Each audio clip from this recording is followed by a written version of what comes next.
Well, time once again for another episode of viewer email. First up, we have from Nancy. Pat, my flamethrower redbud tree was leafing out magnificently with all three colors until the rains came last spring, which were constant, and then it drowned. So what has happened to Nancy, obviously it drowned, but she's saying here, as it goes on, the leaves, it came back this year and the leaves are just green. And that's because, first of all, this is not a flamethrower. They're so popular, we haven't had any in a while. I think our Allisonville store has some, but it's so beautiful. It's three different colors, but how they do that is they graft that on top of rootstock. So you'll see a graft right there. And so what Nancy is seeing is the flamethrower died on top, and what she is getting is some leaves from the rootstock. So best thing to do is go find another flamethrower. Hey, next up from Kathy.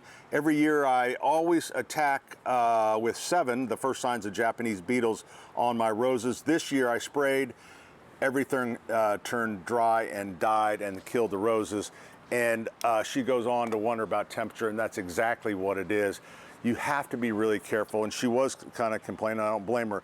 It's in very small print that you cannot spray over 85 degrees. So you have to be really careful, make sure they're watered before you spray them, but just be real careful when you're using these insecticides. So sorry about that. Looks like a new rose in your future. All right, next up from Beth, I want to plant some hydrangeas on the north side of the house. Which is the best variety?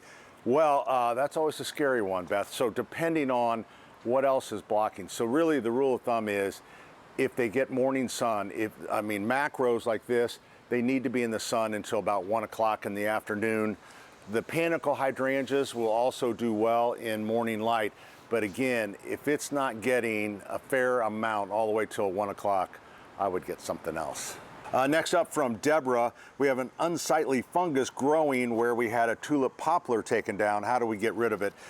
As the root system kind of deteriorates, it's very common to get fungus going. Eventually it'll go away.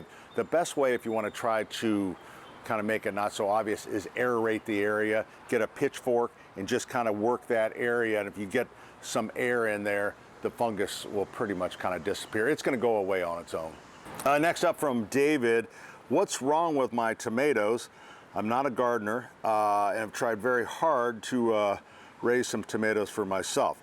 Bottom leaves are drying and only 1 tomato on each plant. All right, well, you can kind of see David is growing in a container. Containers, I think, are really hard. For example, this is the one we did for Channel 13. So I just had it in the garden center, and then everybody walked by, because we're watering all day long, and this thing is so heavy, it's over-watering. So the containers tend to get over-watered.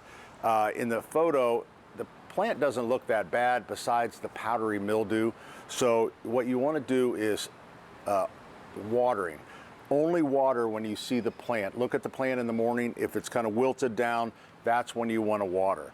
But I think it's holding way too much water. You can put some neem oil on it, but what I would do is probably just trim the leaves that have the powdery mildew on it and just kind of ignore it a little bit, and I think that things will start fruiting for you. Have a question you'd like me to answer? Shoot me an email at askpat@wthr.com.